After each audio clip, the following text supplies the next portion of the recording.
Everything's worth $10, and someone's like, I raised 10. I'm like, come on. He's probably better than me. Just 10? You're like, that's 5x. He plays a lot. Yeah, but it's just 10. Yeah. Dwan makes it 1,200 and promptly flops top pair up against Daniels, who's got himself a gut shot straight draw here. 18.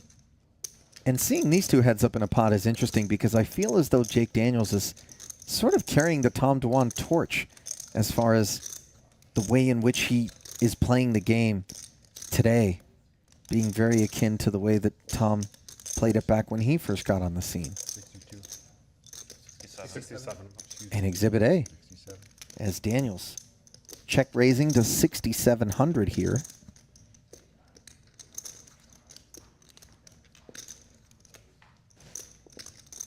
I put it down below, Jess. Thanks, Don't man. see Dura going anywhere with his top pair, but it does get kind of annoying, right? When the pot gets bloated and you just have top pair. If 10 Dura kicker, folded that hand right there, I would quit. throw up. I Yeah. would- Well, Tom Dwan is usually the guy putting the other guy in the vice grip, but we've reversed roles here, and Jake Daniels is going to try to Tom Dwan. You know what I'm saying? He's going to try and out Tom Dwan. Out Dwan? Nobody can out Dwan the Dwaninator. At least not yet. 'Cause Maybe he will. As we see, Tom Dwan has called. The pot has inflated quite a bit due to Jake Daniels choosing to check raise. Yep. Let's talk about that. Okay. Dwan betting is easy, makes sense. We kind of differ in opinion, actually, on Daniel's check raise. I think that on this board that is so draw heavy, it's going to be transparent for a player like Dwan to recognize that there are a lot of draws available for his opponent. And so we have to choose carefully which ones we want to check raise with because there isn't that much value to have. We have like 7 deuce suited, 9 deuce suited, sets of deuces, and 9-7 off. That's it. Are basically our only value as Daniels here.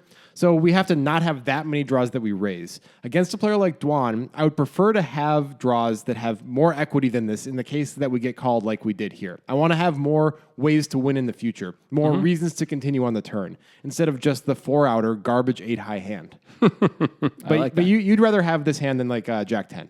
Yeah, I think Jack 10 is a much more callable hand. Like, this is a hand that we have to fold or, if we want to continue, to fold or raise with because it's so bad, I think. I don't think we can call out of position. I think we should just fold.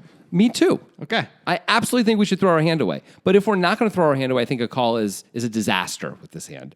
Playing it out of position, because we're just not going to win nearly enough. That's at a time. fair point. As opposed to Jack 10, where we can hit a Jack or a 10 as well as make the nuts. Also, by the way, we make the nuts when we get there. We just have so many draws available. We have diamond draws that would be much more comfortable to do this with. I mean, if you don't want to do it with Jack 10, how about 10-6? Just give me an overcard. Give me something. Give me some reason to live against Tom Dwan. Let me also say this.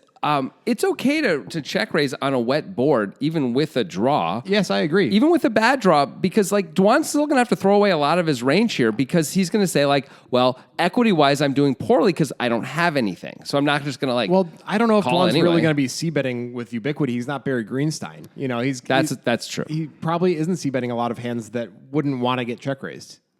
That I don't know the answer to that. I don't know how often he's c-betting this board, button versus big blind or not.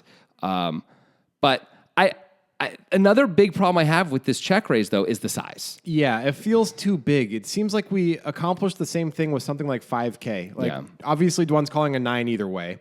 Of course. He's calling a 7 either way. Probably. Calling an overpair either way. Probably calling a deuce either way, honestly, on this board. Right. Against this opponent, by the way, Jake is sort of fairly like aggressive and going to make a lot of plays at people, and Dwan knows this. He might not bet a deuce, but whatever. That's another thing to talk about a different day, perhaps. And if Dwan has a fold, it's just going to be a quick fold, right? It's like he's got a no draw bad hand, and he's just like, okay, I'm done. Right. He's got king 5 of hearts or something like that. Yeah. It's just out.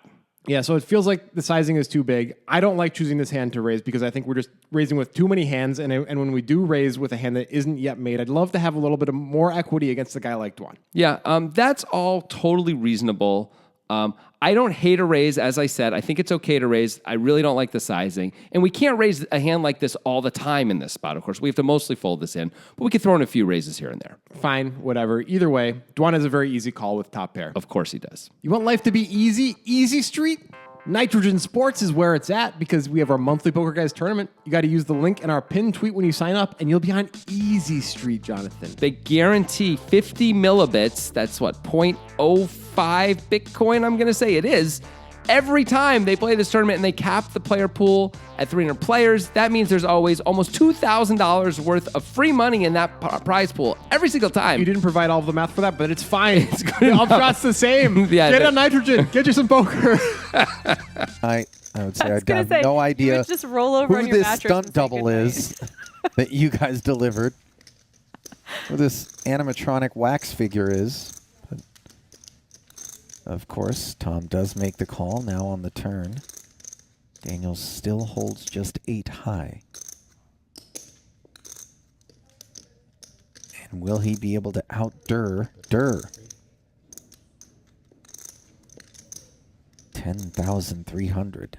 Has Dur ever closed his mouth? In a pot?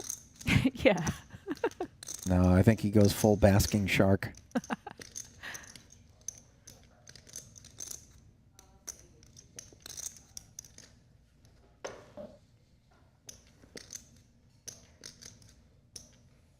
Was Tom gonna?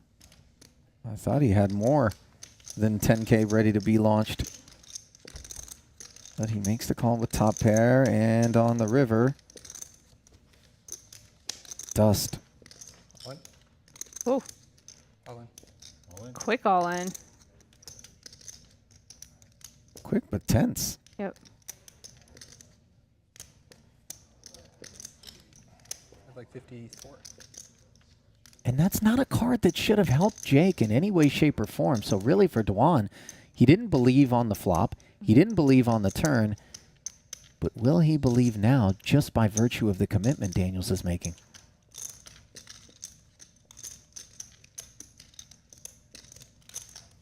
Jake's got to be repping a set plus. Yeah. 2 pair plus. Yep. I mean, Durr blocks the 9.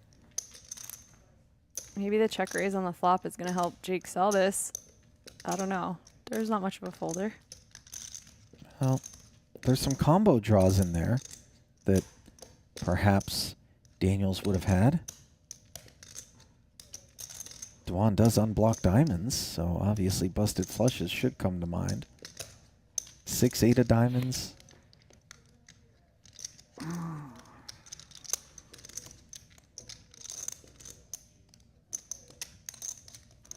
Having a 10 in his hand is not that cool. Yeah, obviously he blocks the busted straight draw. But that is somewhat mitigated by the lack of a diamond in his hand, right? Yeah.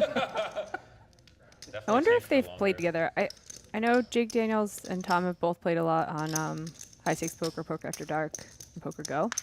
If they've played together, I could see Dwan putting in some chips here. I've seen Jake do some crazy things like this.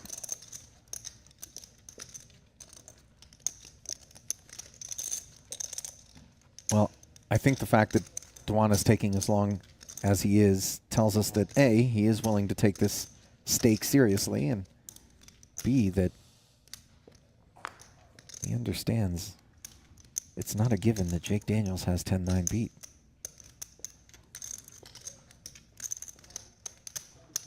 You think it's supposed to be something or abstract? Do we just take most overpairs out of Daniels' range, given that he was willing to simply defend? I think so. Obviously, we block the 9. We presume 7 deuce isn't involved. That's a dragon, dude. Just driftwood. Not a dragon. Certainly, pocket deuces That's a possibility. face. Oh, there we go. Not a dragon. That's a fuck. And sure enough, Durr. There he is, Tom Dwan. Winning big pots again. Feels good to watch, right? Just like the old days. It does, actually. Yeah, it's nice to see. Let's talk about how we got here, okay? Starting back at the turn, of course, where Daniels did put himself in this spot where he's like, I'm going to take 8 high. I'm going to check raise big against Tom Dwan. The plan is to win the hand at some point, right? Sure. But sometimes you can just decide not to go with the plan. Decide it's okay not to win the hand. And I think this might be one of those times when the 4 of spades hits. What do you think, Jonathan? Well, I think the plan actually shouldn't even been to win the hand. I think the plan should be if I'm going to check raise To to lose 6 the hand? Is that the well, it plan? should be if I'm going to check raise this big, get called and not get there on the turn. Not and by get there it doesn't have to mean make a straight. It could mean a diamond comes because I can easily rep diamonds also. We have a diamond in our hand, which blocks Dwan having it. And we would make this play with diamonds, I got to believe. So I think if we actually make the straight or a diamond comes, we should continue. But beyond that, I think the plan should be to give up. And that should have been the plan the whole way. On a nothing card anyway. This is a nothing card. Yeah, a big problem for this card is that it does not ever improve Daniel's hand. Not to the point that it would beat whatever Dwan is likely to have, which is like a 9 or a 7 or an overpair. Right. So that means that we don't really have too much fold equity when we continue betting here on the turn, which is a real problem. Like, we need fold equity with 8 high and 4 outs against the majority of the range, right? Like, we just need it. I think so. And we don't have it because this never improves us. Dwan's not going to be afraid of it. This is a very easy call for Dwan on the turn with a 9 because not only do all these things apply, but also Dwan blocks all of Daniel's value with a 9. And Daniel should be aware that combinatorially, Dwan has a lot more 9s and 7s in his range than overpairs based on having open from the button. That means he often blocks what Daniels is repping for value. This is a real problem for Daniels. I think he should just check give up. Yeah, and to be clear, when you say he blocks all of his value, of course, that's not entirely true. Okay, but Daniels can have pocket deuces. Daniels probably can have 7 deuce suited also. But there's 5 combos total of those two things. Yeah, it's not a lot. But he blocks 7-9 and he blocks 9 deuce suited, and that's problematic, right? It is very problematic. Yeah. And so I think check giving up is the best play. Yep. Now, if you're going to bet, if we're forced to bet, we did this in the podcast where we sort of forced ourselves to bet because Daniels does bet. We decided we didn't like the sizing. You wanted to go smaller. I wanted to go bigger. But then we came up with, you wanted to go about 5,000 originally. I wanted to go about 12,000. I wanted to make sure I folded out the draws. Ultimately, we came to a much better solution than either one of those. Right. The idea is if we're going to bet, let's do what João Vieira did on a recent podcast and video we did, where he set the perfect price for his draw so that he couldn't get crushed equity-wise. Yes. So basically, Daniels needs to bet about $1,400 at most in order to get the right price to draw to his 4-outer here, which, maybe it's really a 3-outer. Who knows? But either way, to draw to that hand. So if he's going to bet, he should do that because it's going to be hard for Dwan to raise him with a 1-pair hand, even if he bets like 9% of the pot. Even if you want to say, we're going to win a lot on diamonds too, so we can bet as if a diamond is a winner for us too. Yeah. We're still only betting 25% of the pot tops here, right? That's 12 cards we could hit total. Some of those, by the way, are not going to be winners for us, but we can assume at least 10 of them are. So let's make it probably. small. Basically. Yeah, we can bet small. We could bet if you want to bet more than 1,200. Although I love the idea of betting like 1,000. It's so small. I don't really know how Dwan can raise this almost ever anyway. And if he raises this with this hand, it's fine. We just give up. We only lost another 1,000. What a deal. But we could make it a little bit more. We could bet 3,000 if we really want to. But similarly, almost like as a equity, like I'm betting 3,000. It's 25% it's less than 25% of the pot, and I'm going to quote win. I say quote because a diamond isn't actually a win, but we assume we're going to win a lot. Like 22% of the time, we're making money by making this play if that's true. Right, by betting that size. This size does not do that for us. Right, and with that paired with not really having fold equity at all, like maybe we'll fold out a few hands that Dwan has, but not that many when we made it 6.7K on the flop. Yeah. It makes it just the wrong size and a problem. And again, a very easy call for Dwan. Also, well, I think I know what Jake's doing. He's trying to set up a pot-size shove on the river, which he clearly then follows through on, right? There's going to be 37K in the pot. There's going to be 39K effective. That's cool sounding, but you're also setting up a chance for Dwan to, if he had a draw on the turn, on the flop, to shove on you on the turn. Right. When you bet getting the this perfect pot size shove on exactly. He's like, well, I can move you off a lot of stuff now. That's fine, especially if I've got maybe a better draw than you. If I got the king, queen of diamonds here or something like that, I think I can live with you calling me. It's not a big deal.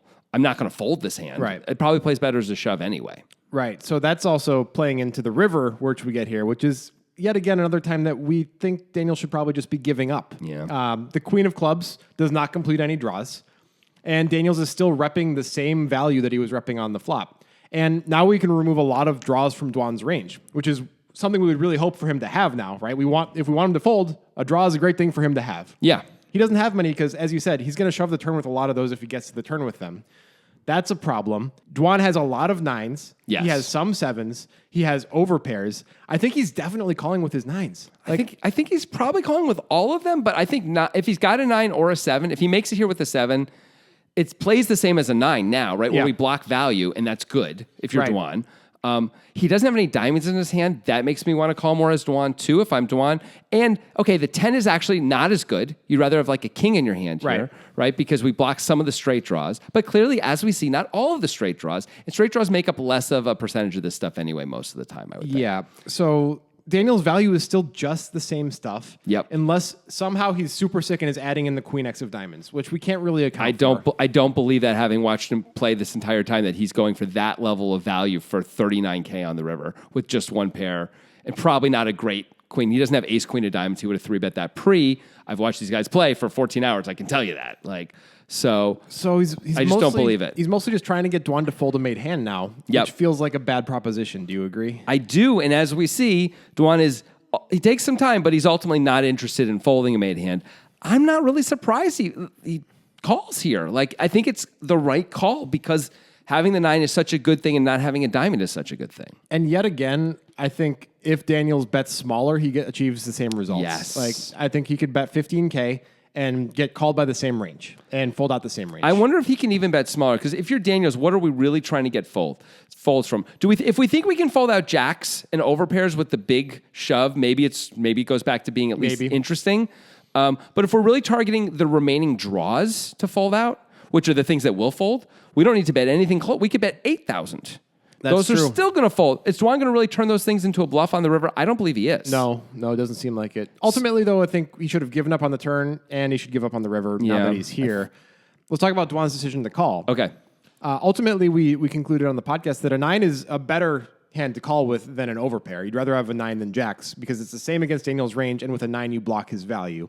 So without a diamond in his hand, I know he has a 10, but the diamond is more important. It feels like pretty much a slam dunk call with this hand against this player profile. I think so, right? Let's remember, Jake is pretty spewy in general, pretty aggressive, pretty bluffy. And Dwan knows that. They have hours together. They played on high-stakes poker and things like that. So because of that, it makes it easier for Dwan to make this call. Against certain player types, I don't think he gets to the river with this hand. Right. But against a guy like Jake, he gets to the river, and I think he ultimately always calls. I love this hand. I love having Tom Dwan back in the hizzy.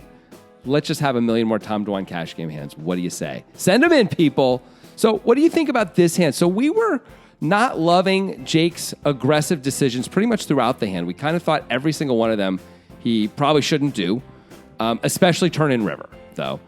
Do you guys agree, or do you think that Dwan just made an above-the-rim play or happened to have the right combo to call with? If he had the 10 of diamonds in his hand, he probably finds a fold, for example. Let us know in the comments what you think. And if you want to hear how we came up with all of these ideas and a little bit more about the hand, check out the podcast. It's the Breakdown Poker Podcast. Comes out twice a week, Monday and Thursday. Twice the hands, twice the fun. Actually, more than twice the fun, I'd say. Each podcast is 7 times the fun of each video. So it's 14 times the fun per week. You can't get better value than that. Sounds amazing. We'll see you there.